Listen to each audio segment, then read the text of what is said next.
Hello mga kakusina! Nandito tayo ngayon sa aking kusina at ito lang ang aking lulutuin ngayon. Simpleng luto lang, simpleng marination ng chicken breast with potato. Garlic powder lang yan, saka ginger powder, asin, paminta, yun lang, saka olive oil.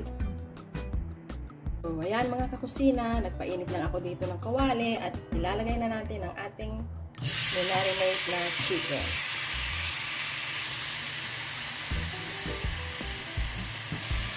Dito pala mga kakusina, hindi ako naglagay ng mantika kasi meron na siyang olive oil. So, ilalagay ko ngayon dito yung mga patatas.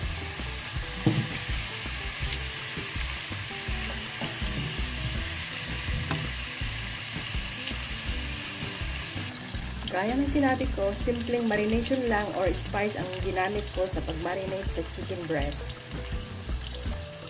Medium heat lang ang kailangan natin dito para hindi siya masunog. Bali, ang gagawin lang natin dito, i-steam fry lang natin siya.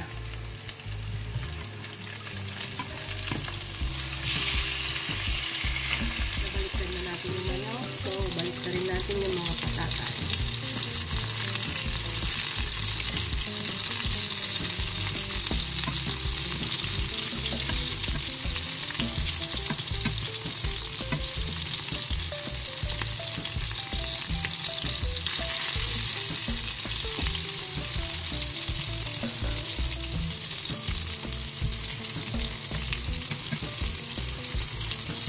Dito mga kakusina, kailangan pa din natin siyang low heat o medium heat.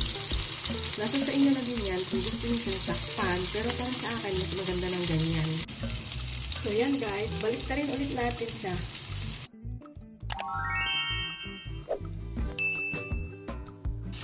I-flip natin ulit siya.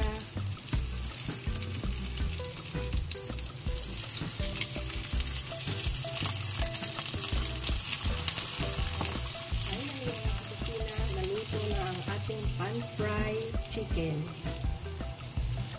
And now ready for plating.